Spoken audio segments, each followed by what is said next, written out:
Good morning, everybody. I'd like to welcome you to the February 26th Facilities Committee meeting. The time is 9 a.m.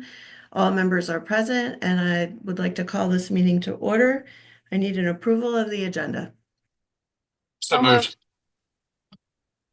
Second. Thank you. All in favor? Aye. Aye. Okay, 4-0. Thank you. I need a motion to approve the meeting minutes from the last meeting. So moved. Second. All in favor? Aye. Thank you. 4-0. Design build procurement method, Ms. Emil. Good morning, everyone. Morning. So the memo that you have in front of you presents the design build method and the test that is utilized to justify the utilization of the method. You'll see in the memo that we've presented that we have historically utilized the design bid build and construction manager at risk. The design bid method is slightly different in that it will be a more straightforward approach versus the sequencing that's utilized in design bid build. We are exploring the use of this method specific to the premium bond projects for the stadium, as it encompasses multiple types of construction. This method would allow us to streamline that project, which in essence will control the cost and reduce the time sequencing associated with the use of the different contracted services. Does anyone have any questions on this? So basically, it's just one entity doing the design and the build all together. Correct. You would hire a singular firm through the use of that RFQ that would then handle the ancillary items. Mr. Helms, I want to clarify that we'll have a contract with one entity. They will Yes. in turn contract with design professionals. By law, they can't do the design themselves. So general statute about 10 or 12 years ago said you can't have people on your staff that you're paying to do. They have to contract that, and that would be part of the RFQ process that we investigate. And we feel comfortable with this, and we feel like it'll probably end up being the most cost-effective way to do it. Yes. We do, and I've consulted with outside counsel, and they are supportive of us pursuing this method, and they've assured me that if we decide that we don't want to continue with this route, we can back up and go with design bid build or CM at risk. That we're not locked into it, but we want to get board approval that we can pursue it if we deem it's feasible. Okay. What was the last project that we used this build on in Union County? Danny, I'm going to defer to you, but I'm not aware of any. Typically, there are some school districts that do it with buildings. Several school districts do it with things like HVAC and other plumbing or electrical procurements. But while there have been some with general construction, there have not been many. But to my knowledge, we have not used design build in Union County Public Schools. Correct. Not to mine either. Any other questions? I need a motion to send this to the full board for approval. So moved. Second. All in favor? Aye. 4-0. Thank you. East Union Middle School CM at risk, Ms. Emil. Okay, in the memo in front of you, you'll see the background information associated with our RFQ. We did receive 10 submittals, and we conducted interviews with the 4 highest scoring groups. We tried to include a well-rounded group of individuals to participate in the interview process, including the applicable building principal and then Parkwood High Schools as well, because they're next in line for this experience. Out of those interviews and scoring, the firm with the highest score was New Atlantic. And then I've included for you as well the background associated with why to utilize construction manager at risk and what the benefits are. So staff is seeking approval to move forward with New Atlantic contracting for the pre-construction services for East Union Middle School. Does anyone have any questions? Okay, I need a motion to send this to the full board for approval.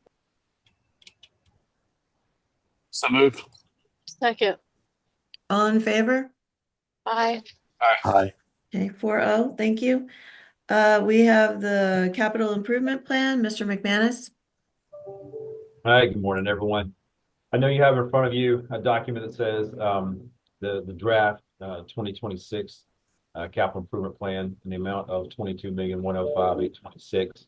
And as you know, once we met with the 2x2s and the 1-on-1s throughout this process, we've been meeting with all the principals as well. So this is somewhat of a fluid document until we get to the actual final number before it's officially presented. But this is what we have for you today in the amount of $22,105. Since this publication, we have clarified some of the yellows that we discussed during our meetings of uncertainties and amounts. And so we've clarified those and we kind of cleaned that up a bit, but this is where we are at today. Overall, I will say, as of right now, the bottom line is we have a 5-year plan. And that total 5-year plan is right at it's $100 million. So you're looking at $20 million a year just in facilities capital needs and school requests that we have identified.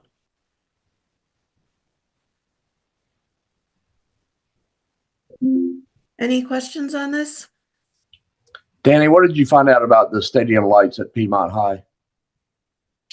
I do not have a final answer for you on that yet. I did ask people to go out to take a look at them to see the condition of them. And as soon as I get that information, I'll let you know, Mr. Price. All right, thank you. Were we able to figure out the Forest Hills chiller replacement potentially? Could that go with the bond work? Correct. And there's a chiller and a boiler that are the same year for that gym building. And so we have since we've talked, we have pushed that to 2027 just to make sure that it all gets encompassed in that East Union design. If not, it's identified on the CIP. We try and have everything on the CIP so there's no surprises. Obviously, we miss a thing here and there, but we try and at least get it on there. Okay, and there's a couple things on here that I guess because it's a fluid document that you'll still be inputting amounts. Correct, and we have updated those amounts since this publication, and the 22,105 is really 22,600 right now. But that's where we're at, and yes, we will keep updating this to get to a final number. Okay, any other questions? Need a motion to send this to the full board, please? So So moved. moved. Second. All in favor? Aye. Aye. Okay, 4-0, thank you. Informational items, change order update, Mr. McManus? Yes, these are always the good change orders. So this is deduct change order in the amount of $15,000 from unused contingency at the Marshall Elementary School. Okay, any questions on that? Bond update, Ms. Emil?